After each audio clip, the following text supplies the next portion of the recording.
another episode of Roll or Die. We have for you today, I guess he is kind of MMA royalty or jiu-jitsu royalty in Australia. Today's guest is a 4th degree black belt under Carlos Machado and one of the pioneers, certainly, of jiu-jitsu in Australia. We bring to you Anthony Perosh. Thanks for joining us. You're welcome. It's great to be here. Awesome, man. So, like the hippo, right? People always talk to you about, refer to you as the hippo. Where does that nickname come from, man? Did you give that to yourself? Yeah, I've always had a heavy pressure game, and I like to, my style of fighting is get on top, stay on top, finish from on top.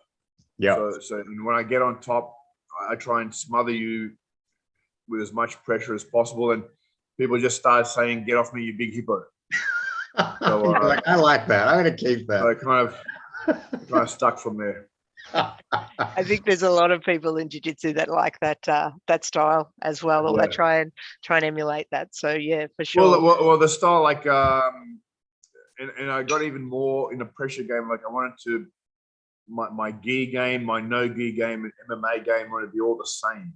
So I wanted the same, with the exception of a few, collar techniques. But I wanted all my techniques that you could use, across all 3 styles. It makes sense. Like when I'm I moved from skiing, for example, to snowboarding, because then I can ride a skateboard. I can also do a wakeboard. I can do a kiteboard. Like if you do something that applies everywhere in your life, then you can kind of keep practicing it all the time. You know what I mean? Whereas if you've got things that are just dedicated to one format, then you're screwed. And obviously you being mixed martial artist, you've got to have things that work in every kind of environment. So yeah, it makes total sense. Yeah. So do you feel that it is applicable across the same? You don't feel, some people think they're kind of 2 different sports almost, like gi and no gi. How do you feel about it? Do you feel they translate well? I mean, if you want to be a gi world champion, you have to train in the gi most of the time. If you want to be a no gi world champion, train no gi. If you want to do, be an MMA world champion, you have to do, no gi and MMA, or use the no gi MMA, no gi BJJ, but apply it to MMA. So it all depends on what your goal is. What about for hobbyists? What about for your average Joe that's training 3 or 4 times a week? Look, I'm a traditional. There's 2 trains of thoughts. I'm a traditional BJJ practitioner. So I would love everyone to start off in a gi and learn, the proper technique in a gi, and then you can go no gi. There's no problem. But because I think it's much easier to go from gi to no gi, because once you learn the grips on how to grip, when going to no gi, it's a slight adjustment. But I never hear anyone going from gi to no gi saying it's a bit different. It's more the other way around. So, when the no gi players put a gi on, they say, I can't handle these grips. I don't know what to do. Yeah. So that's what I want my students. I want my students to be able to handle both. So they can do gi or no gi. I'm sorry. I have a lot of students who love no gi much more than gi, but I'm still thankful that they do the gi, because I think it will make them a lot better all around. Yeah, I'd never put that together before, but now that I think about it, there's a lot of people in our club who will say to me, "Oh, I can't." Like they've always done no-gi, like they don't even have a belt, and yet they could kick my ass. You know what I mean? But they've always done no-gi, and then they also hate the gi. Like they really hate it. Like it's too hot for them.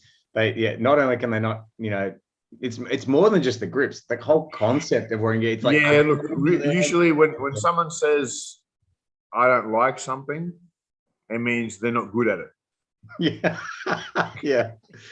Or they just don't want to take the time to learn, and that's fine. Like people, like for example, I have a gi class every day, but now I have no gi classes 3 times a week.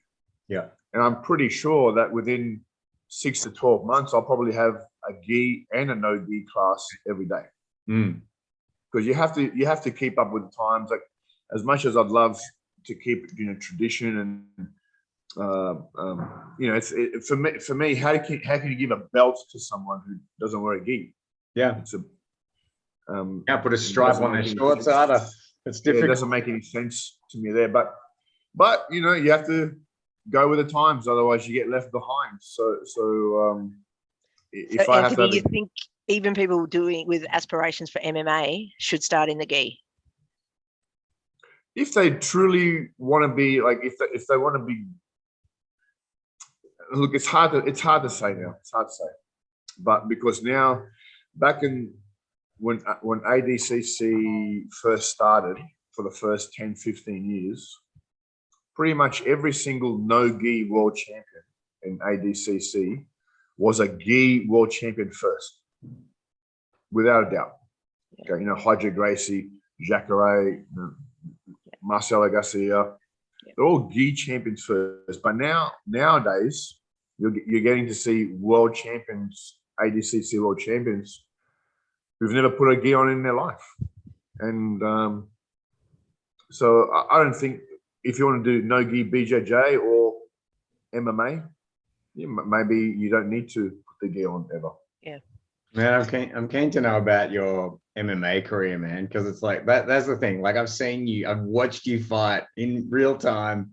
It's an amazing thing. And you are no spring chicken. I'm probably older than you. I don't know. I'm 48, but how old are you? 48. 48. I turn in 3 months' time. I turn 50. Okay, got it.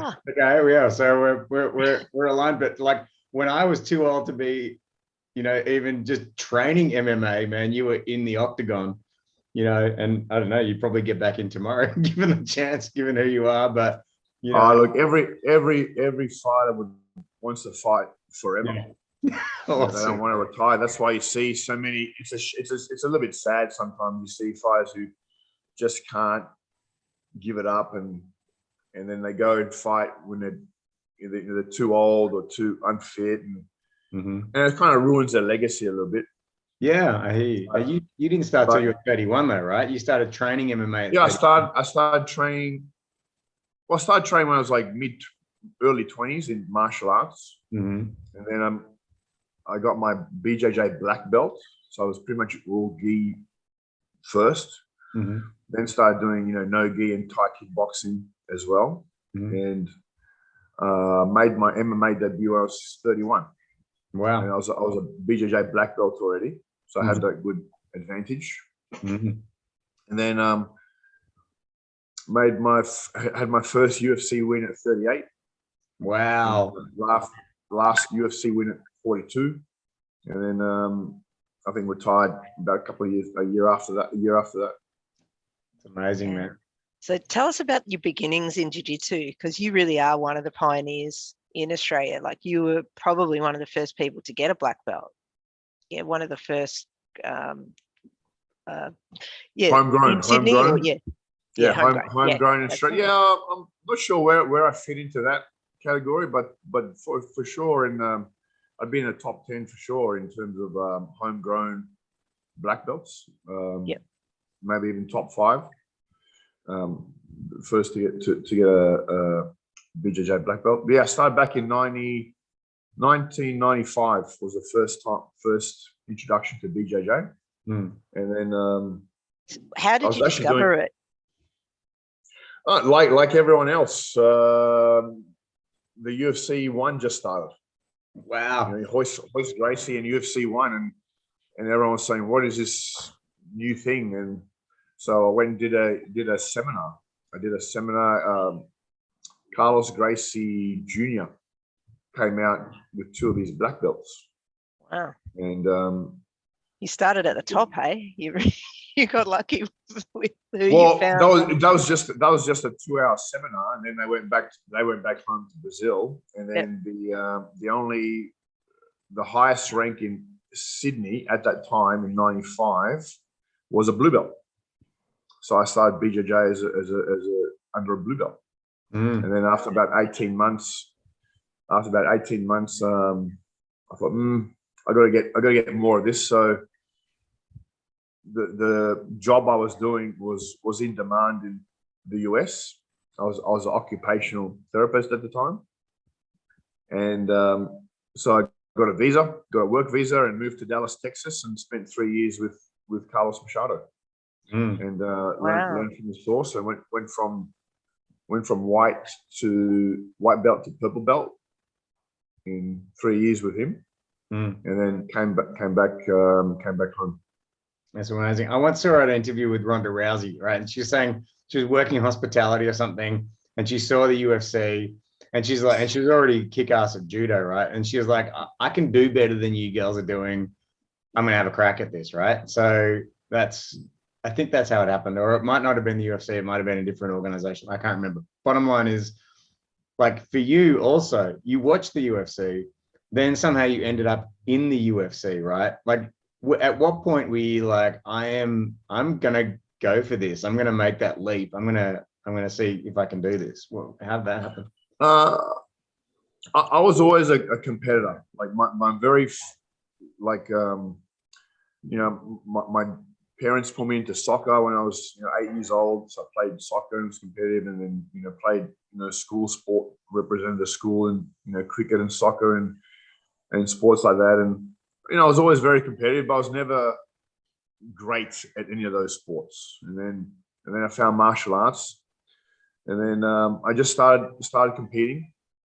Loved competing, always loved competing, and obviously you get better and better. So for me, for any competitor, it's almost like a rite of just a natural progression. Like I started with gi BJJ, then did Nogi BJJ competitions, and then started to do Thai kickboxing. I didn't do any Thai kickboxing competitions, so I kind of went straight to MMA on the local scene, and I was winning on the local scene. So okay, I'll fight interstate, and was winning there. And then I found a couple of promotions, and they brought in international competitors, and I beat them, and then finally got the shot at the UFC. So for me, it was always going to happen. Like I'll give it a go. Like I wanted to compete in BJJ and gi, see how far I can get. Then Nogi, see how far I can get. MMA, see how far I can get. Love it, man. How did you find the BJJ landscape had changed in Australia from the time you left as a white belt, and then when you returned 3 or so years later as a purple? Not that much. Like because this was still late 90s, yeah. So it was still fairly. I left unknown. in 97 and came back in 2000. So Yeah. I don't remember it being too much different. But you would have seen a big change since 2000, yeah, to now. Oh, of course, yeah, of course. Now, like I said, it's even the big change from gi to no gi. Like a lot more people watch no-gi and want to do no-gi now than gi. So it's been a massive change. Yeah. Still, it's still not what I call mainstream. Like even MMA is not mainstream because you don't see it. If you see it in the news every day, like rugby league or cricket or tennis, then it's mainstream. It is in other countries, but just not in Australia. But that's all right. You can see how well Australia and New Zealand are doing. Like there's 25 or 30 fighters in the UFC right now. And 2 champions, and two of them are world champions. Volkanovski and Israel are world champions. Absolutely. Whitaker was a world champion. Whitaker was a world champion. He's still up there going. Absolutely. So it's and not George Soteropoulos made a splashback, like he had some interesting kind of moves that a lot of people hadn't seen. He was an absolute weapon in there for a while. So, yeah, when I first started, there was 3 in the UFC. Me, George, and Carl Noak. Yeah, Carl Noak, that's right. Yeah, he was a weapon. We were the 3. Yeah. When I had my first match, we were the 3 that was in it. Yeah, wow. And what, like your game now, as a 4th degree, like, do you ever just get your mind blown by things people are doing, or is it like fashion? It just kind of goes around and around in circles. Like, what's your view on BJJ? How much is it actually evolving now versus things being trendy and fashionable? Look, I always like I said, my game. You could even say it's very, very simple. I like Hodger Gracie. I always like to try and copy him. Make it as simple as just to quote Albert Einstein. Make things as simple as possible, but no simpler. Yeah, I like that. That's great. So my game is I make it as simple as possible. So it doesn't matter what's coming out, like whether it's leg locks, whether it's berambolos, whether it's various chokes or arm lock. It doesn't matter what's coming out. I want to see how can I use my simple game how can I adapt my simple game to A, defend it, and then B, use my attacks against it. Yeah. So of course there's always an element of learning. You have to learn the leg lock game, learn the berambola game, learn the whatever game is out there. You just have to learn it. Then you can choose to either use it or just defend it and use your game. Yeah. And Anthony, tell us about your transition into coaching. How did that come about that you started up your academy? I was a coach long before, like not far into it. Like actually, when I got back from the States, so when I got back in 2000, it's something I wanted to do. Was coach and have my own academy. An opportunity came where there was a gym I trained at. The coach was moving to Melbourne, and he was just in a church hall 2 days a week. Had a dozen students. He goes, "Do you want to take it over?" I went, "Sure." So I took it over. We started in a church hall in 2001. And at that time, I was, working full time as an occupational therapist. I was training every day, BJJ. And from there, I thought, okay, built that church hall up to 60 students. And then 1 year later, found a place, a full-time place, and rest is history. Amazing. But I actually opened. So when I first did the church hall, I was only a purple belt. And then when I opened up my full-time place, I was a brown belt. That's cool. Which was actually the highest rank in Australia at the time, competitor-wise. There was a couple of homegrown black belts around that time, but competitor-wise, like I was always at the higher rank. Like when I was a blue belt, the highest ranking competition was blue. When I was purple, the highest rank was purple. When I was brown, the highest rank was brown, and so on. Interesting. Amazing. We don't really talk about politics and religion on this show, but one thing I just got for myself is how much the church sponsors martial arts, right? Because if you think about it, like so many of our club owners, their clubs have started in freaking church halls, man. Like, and the churches, and all like Taekwondo, all these sorts of things. Like church halls are the place to get your club going. That's one thing. For sure. It's a smart. And I tell people now, like people ask me what's the secret to having a successful small business? You got to start small. Yeah, I agree. Put the small. I was working full time, 9 to 5, full time in a hospital, and I had to do everything outside that time. So you start small, and then crunch your numbers. Learn about a business. Find a mentor. Like find someone. Like my mentor was my very first martial arts coach. I just went to his gym and pretty much copied everything he did. Not what he taught, just how does he run a class? What does he do for marketing? What does he do for staff? What does he do for this? What does he do for that? I just copied everything. Yeah. And then within 2 years, you kind of find your own systems and you write your own, little business plan, and away you go. But yeah, start small. So great, man. Awesome. Yeah, no, Anton is correct. I mean, we've had heaps of guests, dozens of guests on this show who have said the same thing. Either they started up in a hall or they were students in a hall. And the same, I don't think we've had a guest on that hasn't said they found BJJ from the UFC, like whether it was UFC 1 or like later on down the track. It seems to be that's the main entry into jiu-jitsu, isn't it, for most people? Well, at the moment, but hopefully in 10, 20 years, you'll be interviewing some of my students, and they would, and then they start in a church hall. They start in this beautiful 1,000 square meter state-of-the-art facility.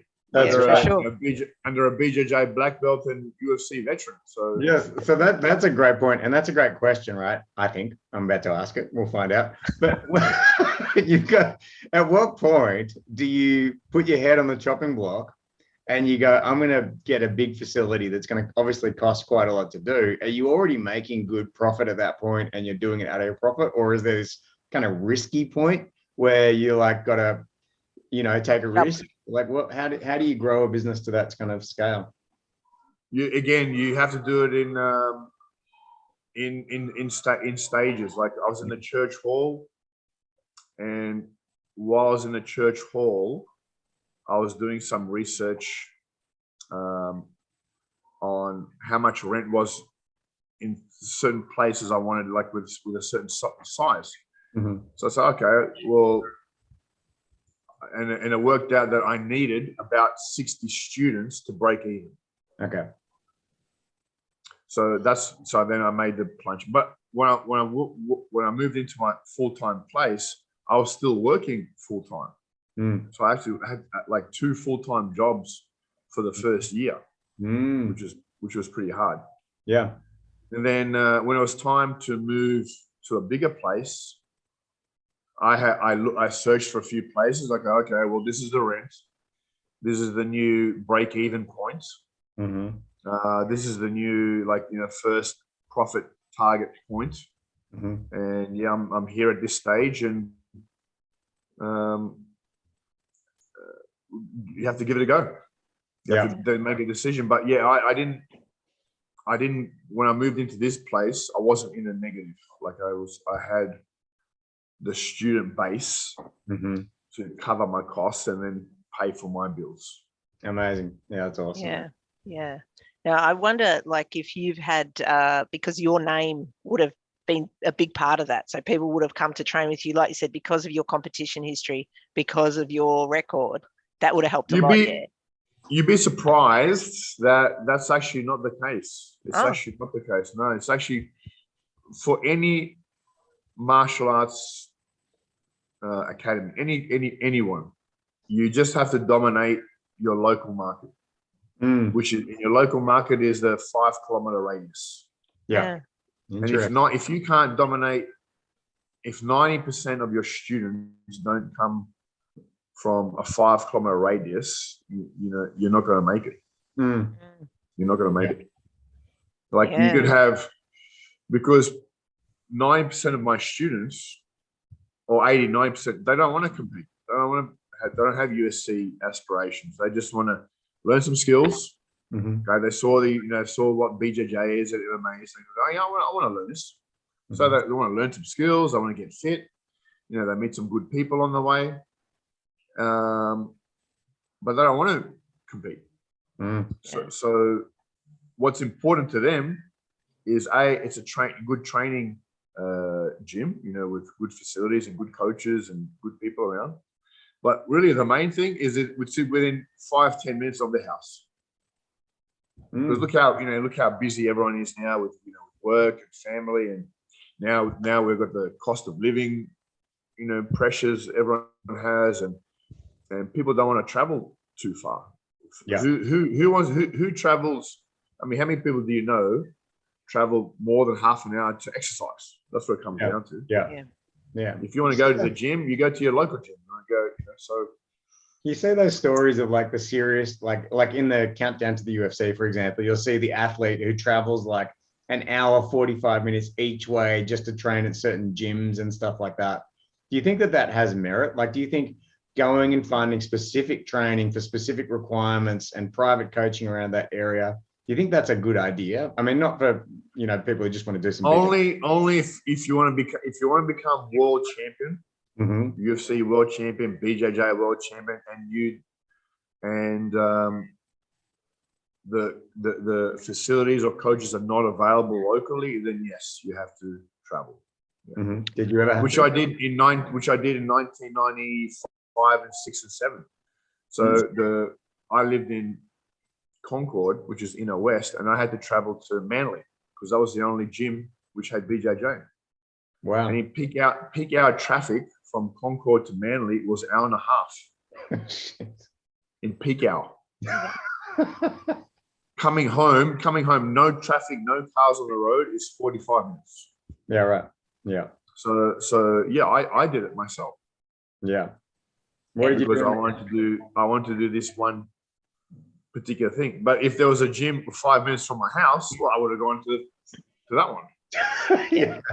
Yeah, I was similar, Anthony. Yeah, I mean, not as far as you, but yeah, definitely. I used to also travel, and I suppose it was partly because there just wasn't as many options back then. You know, now within 5 kilometers, you've got most places you've got a BJJ. Options and there's a lot of good coaches around. There's a lot of good coaches and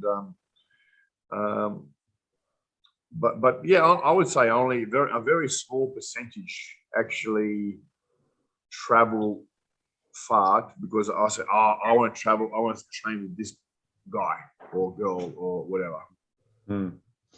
Yeah, there's a lot of coaches around, and you say there's a lot of good coaches around. Like one of the things I'm getting kind of fascinated with at the moment is how people should, in this sea of BJJ gyms and coaches, etc. And you've talked about within 5Ks is a good start, right? But how should people choose a coach? Like, have you got any kind of thoughts about that?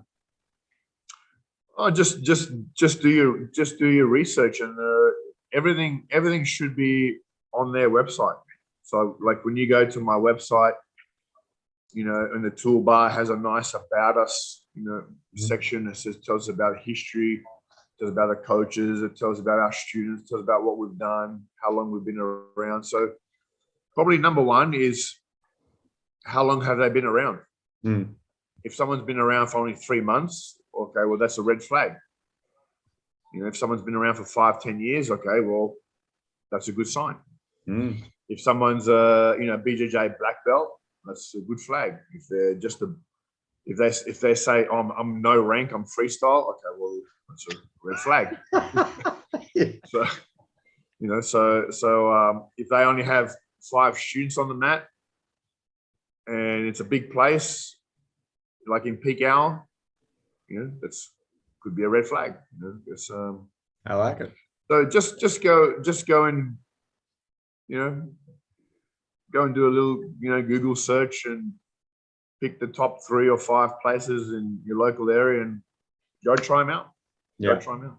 Yeah, awesome. And what was it like for you, Anthony, the transition into being a coach? Like, given that you were a competitor previously, because I know some people struggle with that, like the transition in, or do you find it pretty easy, like to coach people who are just journeymen, just wanting to train without competing and things like that? How's that work for you? Sorry, what's it? You mean, is there a difference between coaching? Yes, coaching people who are competitors versus people who are just sort of there for the fun and, like you said, like the 80%. I teach everyone the same. I teach everyone like they're about to fight this Saturday night in the UFC. Yeah. So that's Anton's coming up to train how I now. train them. You know, it's not here. You're not here to you know, have a picnic and get on your phone and talk about what you're going to do this weekend, or no, you do that before class or after class. So I train, even though you're not competing, you might never compete ever. I'm training you like you are going to compete. Love it. Well, everything's in stages. Obviously, if it's your first day or first week, I'm not going to throw you in with the wolves. Okay. Yeah. I wait till they sign up, and then I throw them. No, I'm just kidding. I love it, man.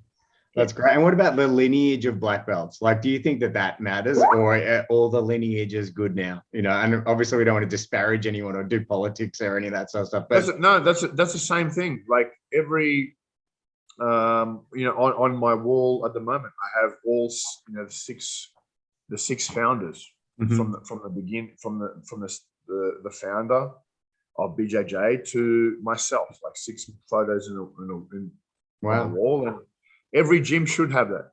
Every gym. If you do BJJ, if you do Brazilian Jiu-Jitsu, you should have that on your wall. Got it. And if you don't have it on your wall, again, that's a red flag. A red flag. Yeah. A red flag. I'm coming up with a name because they might say, "Oh yeah, I got a black belt." Yeah. You know, they say, "Oh yeah, I got a black belt in BJJ," but then you ask, "Okay, well, who gave you your black belt?" If they can't tell you, that's a red flag. That's a big, you know, because that happens a lot too. They, you know, self-promoted coaches. Not often. Doesn't happen that often, but you know. I think that's crazy, because to me, like, I would much rather pretend that I'm a lower rank. One of my favorite things is to go and do a class at another club, especially if it's Nogi, and if you wear like a white rashi or something, fantastic. People just think that you've got no idea. Why would you want to go the other way? I know. Well, obviously people have an ego. People have an ego, and they think they don't want to do the hard work. Yeah. And I think this is going to be some easy money. Yeah. And then they have all like false credentials. Do you think a belt system for MMA would work? Like I'm just thinking, in BJJ, the shit rises to the surface pretty quickly. You know, the truth, basically. If you're not a black belt and you're pretending to be, someone's going to just kick your butt. You know, like it's one of those martial arts you can't get away with.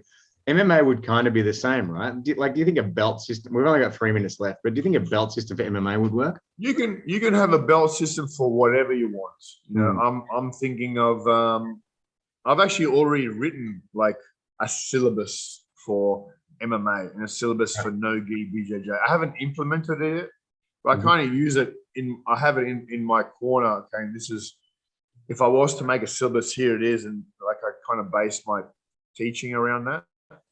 But you can do a syllabus for whatever you want. You can have a ranking system for whatever you want. I made one for Thai kickboxing.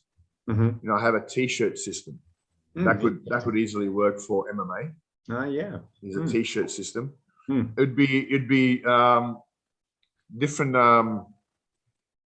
I wouldn't make it the same colors. Like my kickboxing T-shirt system is completely different colors to the BJJ. So you could, if you wanted to do it, you could. I know many gyms who do it. They have like a MMA grading system. They have a Nogi BJJ grading system, and that's fine. That's fine. It's up to them. Yeah, interesting. Any final words? Any parting thoughts, Anthony? We've got just under 2 minutes to go. Oh no, just thank you for your time, and thanks for being out there and spreading the words of BJJ and Jiu-Jitsu and MMA. It's great. Thank you. I think, Anton, we might be the only Australian BJJ podcast that gets released weekly. So I think we're pretty unique there. Awesome. So if we'll have this out in a couple of weeks. I think the week after next. If you could share it, Anthony, it would be amazing for us. We've got a little audience, but it's getting bigger. My pleasure. Bigger. Awesome, man. You're a rock star, Anthony. Thanks so much for being on the show. Thank you for joining us. You're welcome. Thank you. See ya. Bye. Bye.